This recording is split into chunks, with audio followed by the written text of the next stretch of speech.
mu ijombo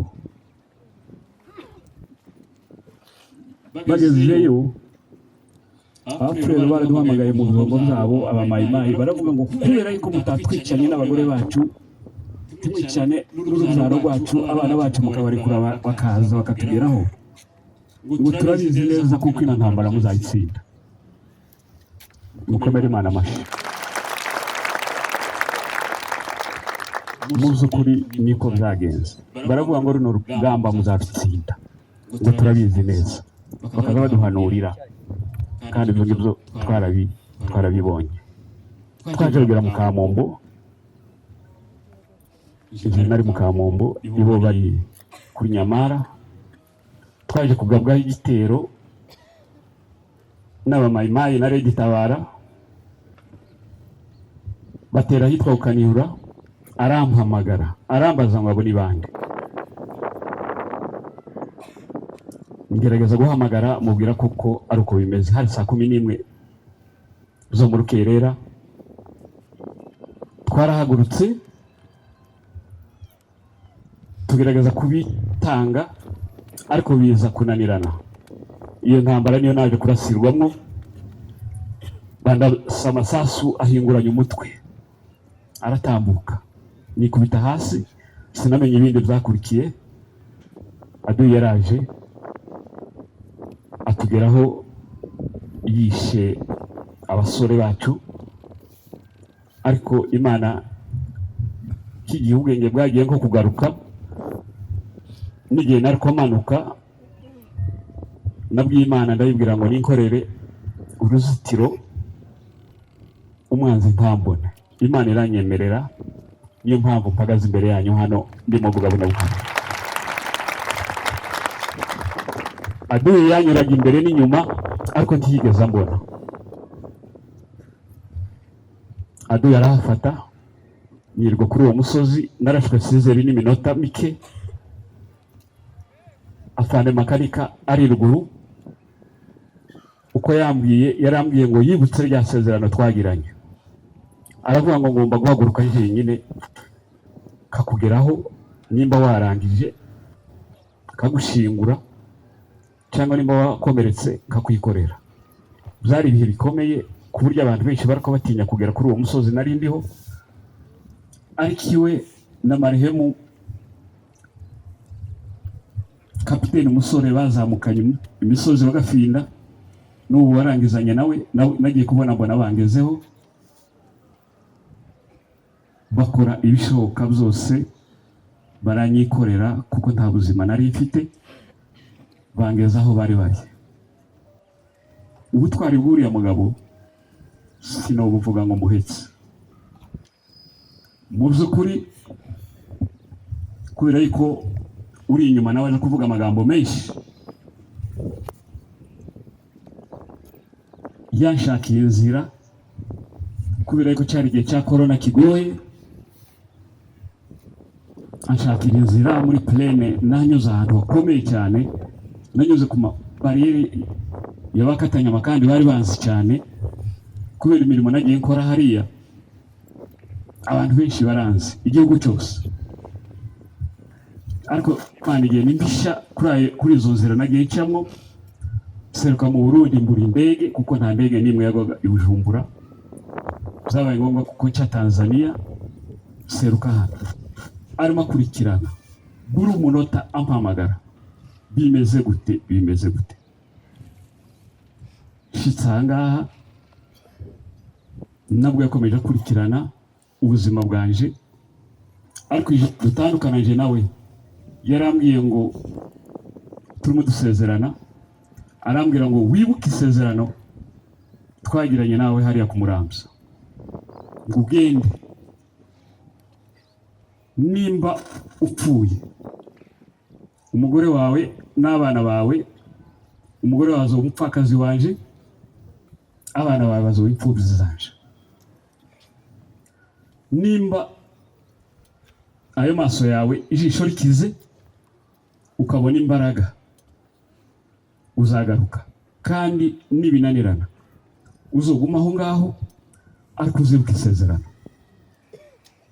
ejo bundi ijoro twakoraga tuvuganaga nje nawe igihe cyose, yari inshuti yanje bikomeye, yandaraga inama rimwe na rimwe kubera ko nari nararashwe mashwara, yakomezaga ambaza amagambo nk'urwenya, akambaza ngo ese ngo baguhaye nka kantu kokeje wubasha gukanja? Komeza mubwira kuko birimo biza. Hanyuma ijoro gucya yitaba Imana, kuko twakundaga kuvugana nawe mu masaa 6 z'ijoro kugeza mu masaa 7, niho bagiraga network imeze neza, tukaganira. Twaganiriye amagambo asa nkaho y'ugusezera, ariko Imana yari yaraduhishe ikiyatubwira ko azagenda. Ariko igihe joro twaganiriye amagambo niyo nshaka kubabwira. Arambwira ngo narakubwiye kuko Goma izafatwa, kugira ko Bukavu bazoyinjiramo nta masasu. Ngo se ntiwabibonye? Ndamubwira ngo narabibonye. Sinakubwiye kuko intambara nigera muri plaine ngo tuzaze turerete ku misozi ya Kirungu, turimo tureba uko urugamba rurimo rugenda? Ndamubwira ngo nibyo. Arambwira ngo cyagiye kirageze, intambara igeze muri plaine, tangira witegure. Nzi imirimo murimo mukoraho muri Kenya, inzu ubutwari bwanyu, komera ushikame, timugakuka imitima n'abagabo bibura buryo batagira umutima. Bariya bose, bariya ni abacu.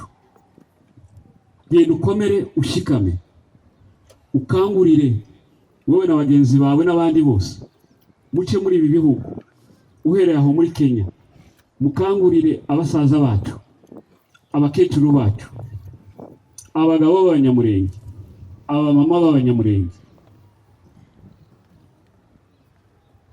abasore b'abanyamurenge, ingubi z'abanyamurenge, mubakangurire batahe, kuko ubuhungiro ntacyo bumaze. Ubwo buhungiro buzabagira imbwa. Mubakangurire batahe. Ko murantegera? Batahe, ejo tutazokomeza kuba igitutsi mu mahanga. Akomeza ambwira amagambo nk'ayo, ambwira kuko Bukavu yafashwe na Goma, ariko abantu bacu bicaye muri ibyo bihugu. Abo ngabo nibo bazotangira kandi gutera induru hariya ngo babonye imirimo. Abenshi bahuze kubera utotezwa no kubura imirimo. Ubwira abantu batahe. Hari amaliste twari twanditse y'abantu tubiheza chairman gategeko ngo bicishe mu mashini, murimwo abanyamurenge bari hano muri Kenya. Nubwo tutagerageje kureka abantu bose, arambwira ngo mwongere kandi mwandike buri umuntu, mwandike experience y'umuntu, imirimo yakoze n'ibyo yigiye, kugira ngo abantu bashakirwe imirimo, ubwoko bwacu bubone imyanya myiza muri kiriya gihugu. Nayo magambo twavuganye nawe, ngo haje kuba nko mu masaa 3 sanga yandikiye amamesaje yongera kunyibutsa. Nguribuka amagambo twari tuvuganye nijoro, mukangurira abantu, mukangurira urwo rubyiruko, iriya misozi, iyi misozi y'umurenge ikeneye amaboko y'abana b'abanyamurenge. Mubakangurire batahe igihe niki. None nkaba mboneyeho umwanya wo gukangurira ubwoko bwose ngo buhaguruke, mutahe muri gakondo yanyu, mutahe muje kubaka igihugu cyanyu. Abahanze amaso kuri UN, ira ni imigambi abazungu bacuze kugira ngo badukorere deportation, bakure ubwoko bwacu muri iriya misozi kugira ngo bazobone ukuntu bimba ziriya zahabu twe tutarabona, bazitware nta bantu babasagarira. None iyo message ishatse kuyibagezaho ngo abantu bahaguruke, abantu bahaguruke, iwacu ni heza, ubwoko bwacu mushikame, n'abariya bose twita n'abana bose ni abacu. Nifatwa nyine tuzana amacakubiri, ariko n'abariya bazana amacakubiri turabizi neza ko twese umunsi umwe tuzaba umuntu umwe, kandi n'ubu ngubu turi umuntu umwe. Haba ndangiza kuvuga ngo ubwoko bwose mwihangane kubura abantu muri ibi bihe by'intambara, baba abasirikari, baba abasivili, barimo muri leta, barimo na Colonel Mukarayi. Jewe yari inshuti yanjye cyane, ku bantu batuye i Bukavu barabizi. Turavuze ngo ubwoko bwose mukomere, ejo hariho ubutsinzi, mukomere Imana amashyi. Ejo tuzogera ku ntsinzi, kandi intsinzi yatangiye kuboneka. Mureke gucika intege, muhaguruke, ikivi yatangiye tuzacyusa. Hari interuro dukunda kuvuga ngo la lutte continue, bisobanura ngo intego yacu irakomeje. Tiducitse intege kuri bariya bose bazi ngo ko turarira, cyangwa bavuga ngo awi, twebwe ntiducitse intege, turakomeye, turashikamye, kuko intego tuyirimo kandi tuzayigeraho. Tukaba turangiza shimira abantu bose bitabiriye iki cyicaro. Iki ni kigaragaza ubumwe, iki kiragaragaza ubumwe bw'abanyamurenge. Iki kintu muzagikomeze. Dushimira ba bishop baranga, ba apotre, amarevera arahanga, abapasiteri n'abandi bose barimo na ba chairman wacu. Turangajwe imbere na Gategeko n'abantu bose ku mirimo bakomeje gukora muri iki. Tunashimira abantu bose batanga imisanzu muri ab'agaciro, n'ubu mwongera imbaraga, kuko uru rugamba tugeze hagati tugiye kurangiza. Mu kurangiza turasaba abantu bose kwa utaratibu muhaguruke umunota izo twarizo. Murakoze.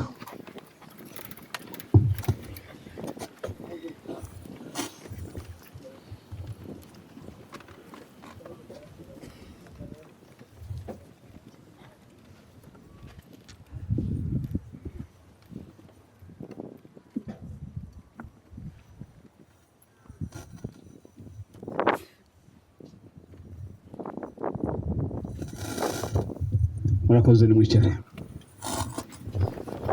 Hari akantu kamwe ntova kuri aya mazabahu yateguwe hano Gidurayi ntayavuze. Twaje muri iyi miji, ariko witegereza umuntu comportement ze. Turi mu muji, witegereza abantu bakora mu makanisa no mu makwe. Nagerageje kwibwira unit ndababwira ngo bagerageze, nabibwiye n'abapasiteri mu by'ukuri muri kigo Polsoni, aho abapasiteri barinda kubinginga buri mucicike ni mucicike. Mugomba kuba mu miji, mugasirimuka, mukaza mwiyubaha mu materaniro, mukari ku rusaku. Igihe muzogera mu gihugu, muzabe modele, bazavuge ngo abantu bavuye muri Kenya bafite ibindi bize cyakuza. Murakoze. Harakabaho umunyamurenge harakabaho twirwaneho, harakabaho ubwoko bwacu bugira amahoro. Intego izakomeza, la lutte continue, la lutte continue. Murakoze. Afande arakoze cyane, reka tumwongere amashyi menshi. Hanyuma tugiye kumva umushyitsi wacu, dutuze araganira umwanya muto, ndabizi kuko muri ku zuba ryinshi muremerewe, ariko kandi dutuze kugira ngo tumukurikirane, twumve mesaje ye ku mujyanama wa Fande. Reka tumusabe atambuke imbere. Twari dukeneye abantu badutabara tukababura. Igihe twatakiraga amahanga, murabyibuka, uyu mwaka wa 8 tugataka ariko ntihagire umuntu utwitaho. Icyo gihe cyari cy'umwijima, nicyo Afande yahagurutsemo aradutabara. Pole sana. Icyo kintu rero, pole sana. Niyo mpamvu ku isi hose, pole sana twese. Rya joro yapfuye, ihangane cyane. Rya joro yatabarutseho, isi yose twararize. Babivuze nitwa Muragwa. Ndahamya neza ko ubu waciye iminsi mu bajyanama ba Fande twabanaga buri munsi, ariko ndahamya neza ko wa munsi muri uru rugamba utararize ngo amarira amanuke. Ntawe, twese twararize, haba n'ubundi turihana abajyanama ba dutangira gutekereza ku magambo yasize avuze. Ari nayo ngiye kuvugaho gaho. Uyu munsi Yoshua, niyo bise Yoshua. Ndabashimiye cyane abantu bo muri Kenya ko mwaje mungana gutya. Ni ikimenyetso kidasubirwaho cy'uwo Afande yariwe mu mitima yacu. Wavuga nyine ko ari inkoramutima yacu, uwavuga ko Afande ari inkoramutima y'Abanyamurenge ntabwo yaba abeshya. Impamvu ari inkoramutima ni ukubera ko yadutaye mu twari dukeneye abantu badutabara tukababura. Mu gihe twatakiraga amahanga, ngo murabyibuka, uyu mwaka wa 8 tugataka ariko ntihagire umuntu utwitaba. Icyo gihe cyari cy'umwijima, nicyo Afande yahagurutsemo aradutabara. Icyo kintu rero niyo mpamvu ku isi hose rya joro yapfuye, rya joro yatabarutseho, isi yose twararize. Ndahamya neza ko ubu ngubu haciye iminsi tuzaho bukeya mu mitima, ariko ndahamya neza ko wa munsi nta muntu utararize ngo amarira amanuke. Ntawe, twese twararize, turihana, dutangira gutekereza ku magambo yasize avuze, ari nayo ngiye kuvugaho gahoro. Uyu munsi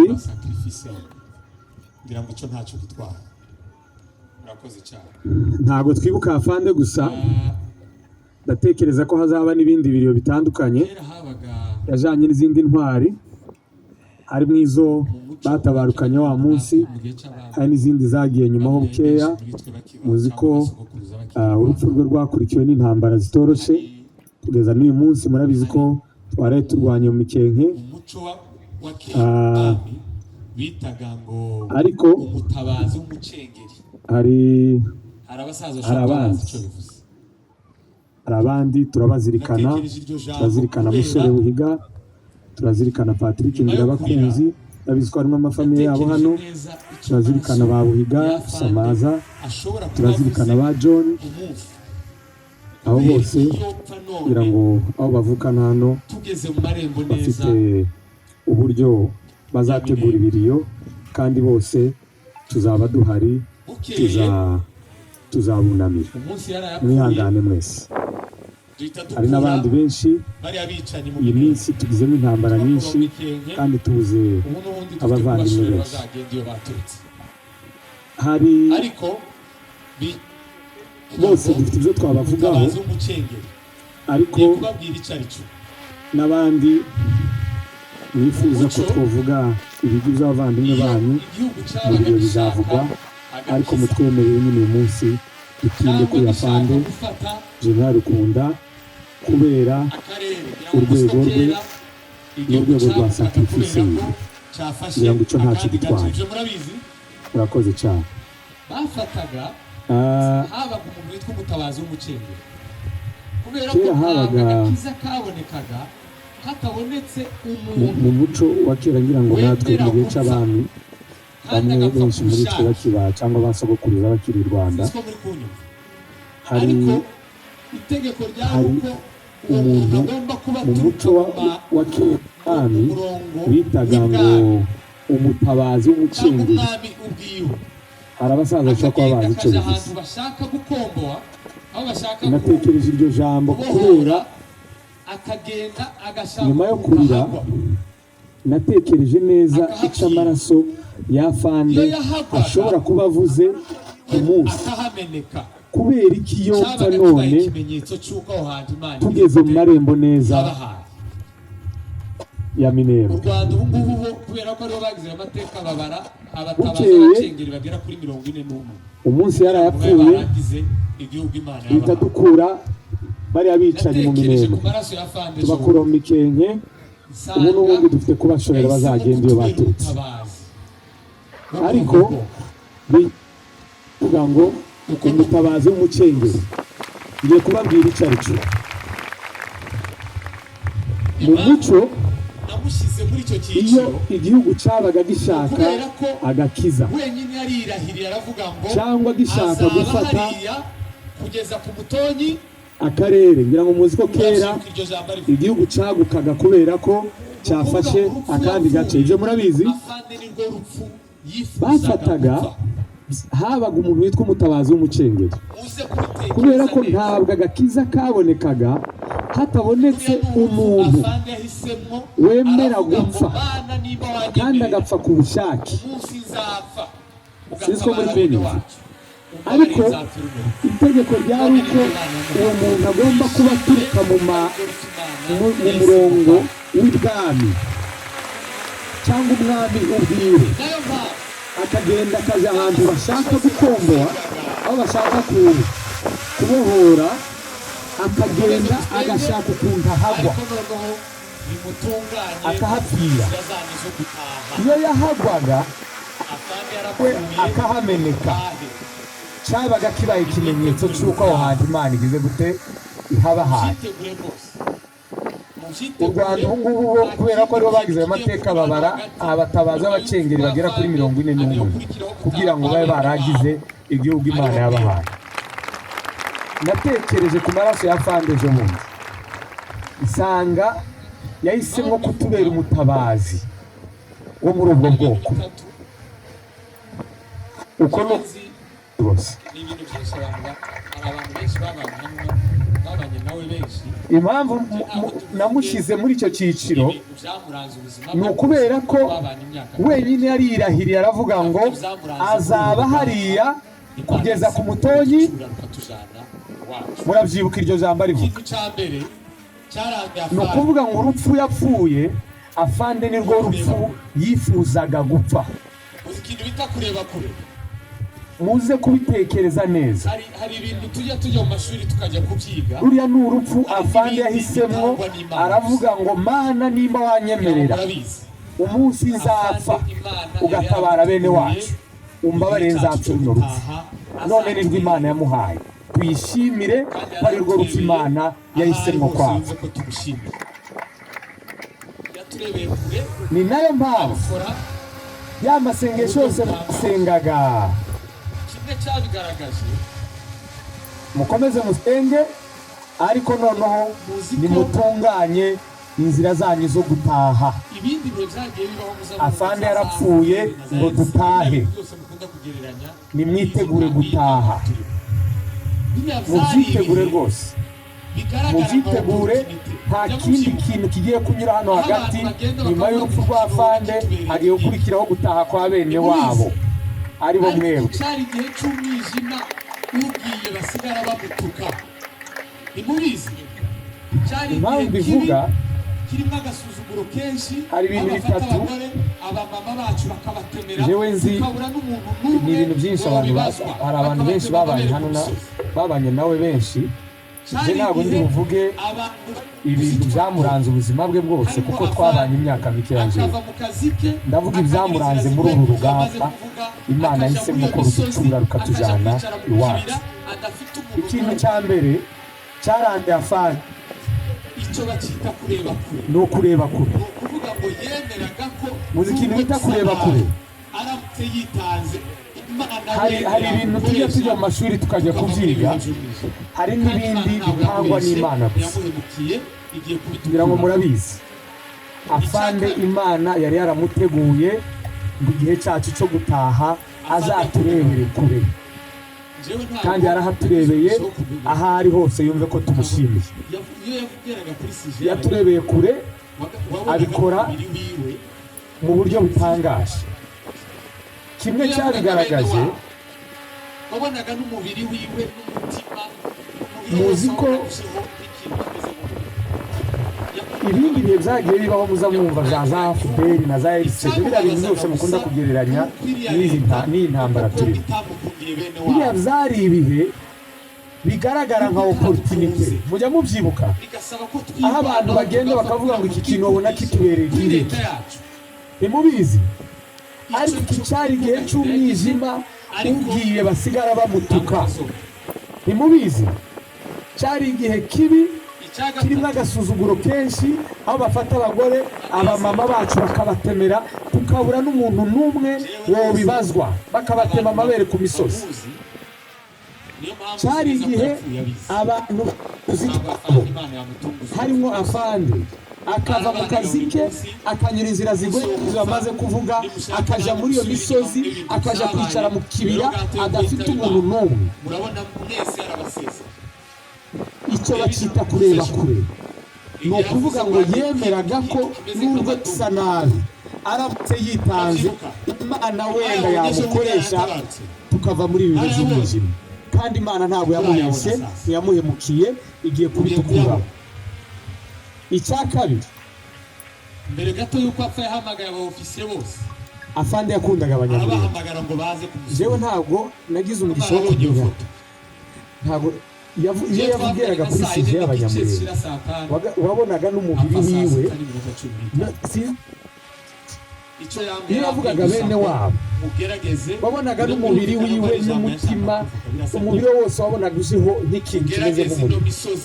Yakundaga abanyamurenge, yakundaga kiriya gihugu.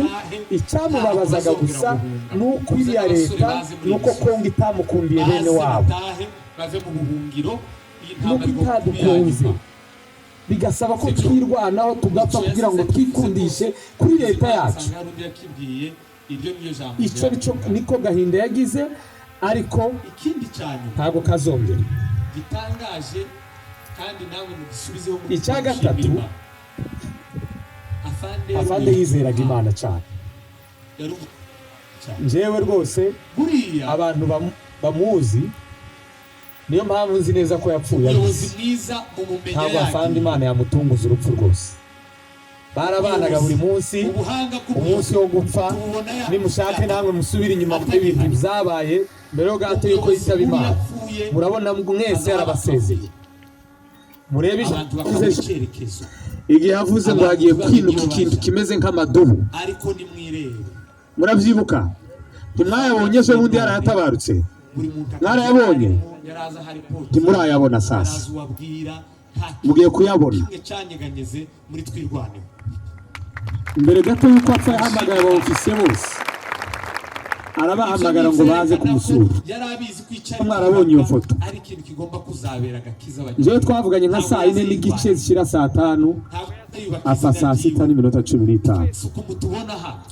Icyo yambwiye gusa ngo mugerageze, birumvikana ko ari ijambo yashaka kuvuga, birasa nk'iki: mugerageze ino misozi muyuzuze bene yo, mubazane batahe, ntabwo bazongera guhunga.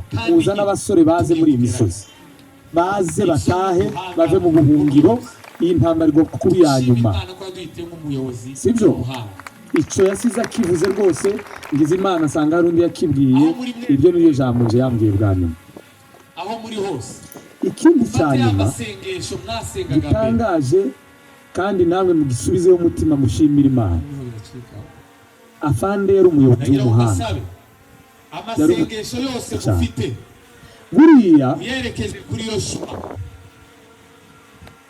umuyobozi mwiza mu mumenya yagiye n'imitima yanyu yose umuyobozi ubuhanga bw'umuyobozi tubona atagihari umuyobozi mubi yapfuye haza haba akavuyo abantu bakabura icyerekezo abantu ntibamenye iyo baja ariko nimwirebe afande yapfuye none buri muntu akazi yari arimwo yari azi ahari kwitinda yari azi uwabwira nta kintu kimwe cyanyeganyeze muri twirwane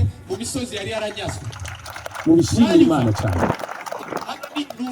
ibyo ni ibyerekana ko yari abizi ko icyo ari kubaka ari ikintu kigomba kuzabera agakiza abanyamurenge ntabwo yaza yirwanirira ntabwo yubaka izina ryiwe suku mutubona hano ni afande waturemye ni afande waturemye aduha inshingano atugira abagabo adutuma hirya no hino ibi yubatse yari abizi ko nagenda bizatugeza ahantu nubwo yo badahari kandi nyine tugiye kugerayo ibyo ni ubuhanga bw'umuyobozi turishimira Imana ko yaduhiteye nk'umuyobozi w'umuhanga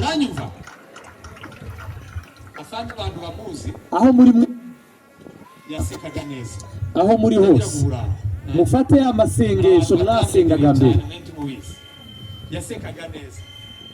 hano niho bidacika nagira ngo mbasabe amasengesho yose mufite muyerekeze kuri Yoshua muranyumva musengera afande Sematama n'imitima yanyu yose musengera abayobozi bose afande yadusigaye batwirwaneho n'imitima yanyu yose muranyumva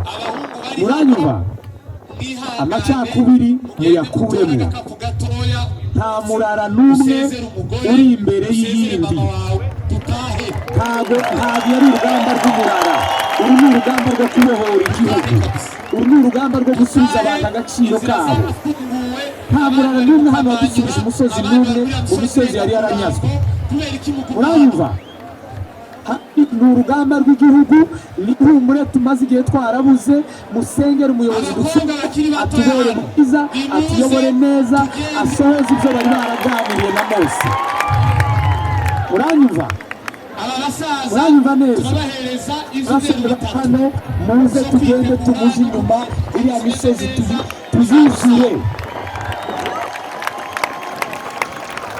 ariko tugomba gutaha kandi tugomba gutaha none nibwo buryo bwonyine bwo gusubiza zica afande yifuza ntimubizi ko umuvira umeze gutya afande abantu bamuzi yasekaga neza turataha kandi turataha none nicyo abantu batamwegereye cyane yasekaga neza jewe buri gihe ubi muri iyi minsi ndyamye ibindi gukora muri iyi minsi ko ndabikora nkamubona ari guseka nimba mwifuza ko ahara nezerwa abasore tuve hano yasekaga neza none nimba mwifuza ko akomeza kunezerwa ahantu ari ni muri kiriya misozi tuyuzuza abahungu bacu murakoze cyane abahungu bari hano mwihangane mugende mutore agakapu gatoya usezere umugore usezere mama wawe dutahe dutahe kabisa dutahe inzira zafunguwe abandi bari mu Kamanyura abandi bari muri misozi irenga mu Rurambo kubera iki muguma hano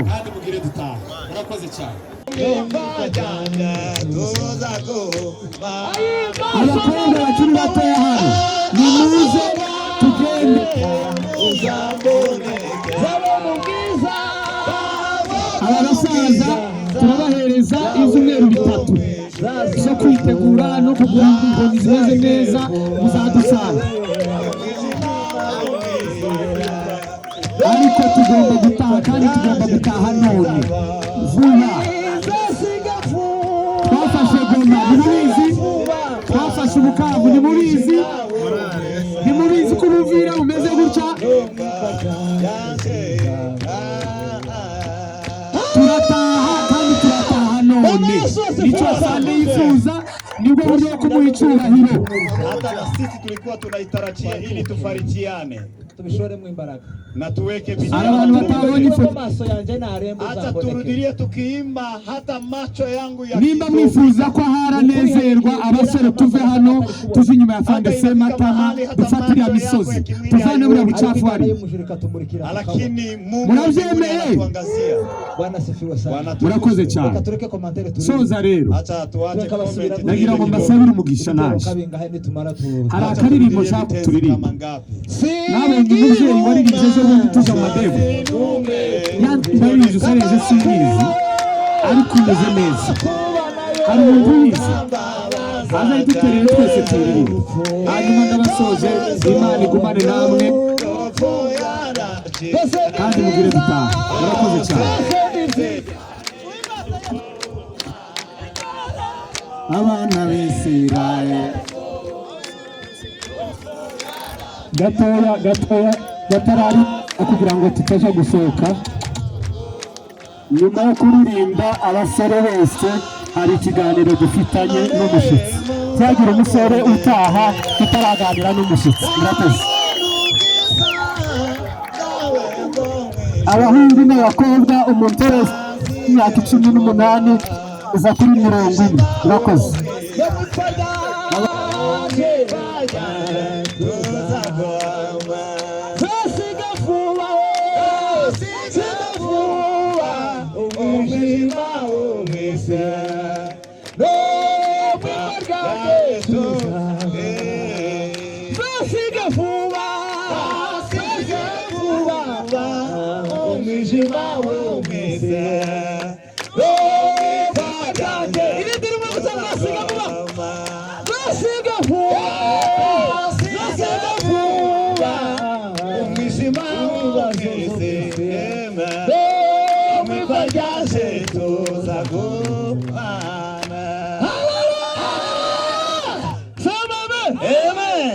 Turirimbe mu Kiswahili tuvuge ngo uzima ni nao moyoni daima. Hallelujah, hallelujah. Uzima ni Yesu Mwokozi. Amen. Cyo nyine gusa ni uzima ni Yesu Mwokozi.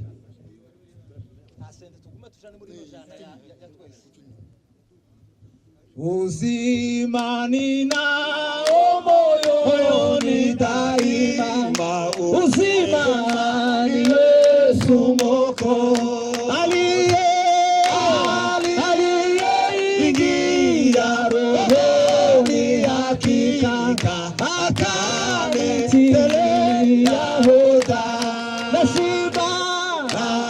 Nasiba rohoni kwa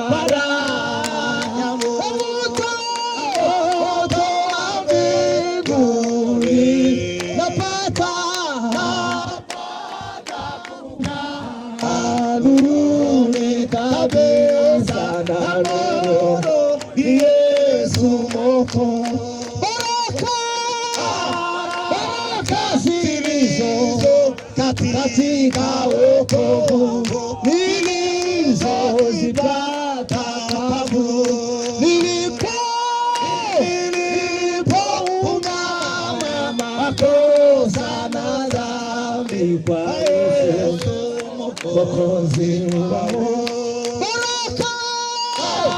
Baraka zilizo katika wokovu nilizozipata kwako nilipoungama makosa na dhambi kwa Yesu Mwokozi wangu.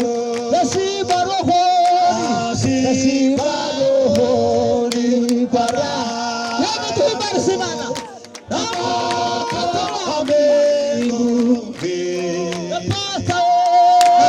Napata kukaa nuruni kabisa na nuruni Yesu Mwokozi. Mwokozi alini natunzwa shambani mwa Mungu. Na sasa kwa mvua na jua la mbinguni ninamozalia matu na shiba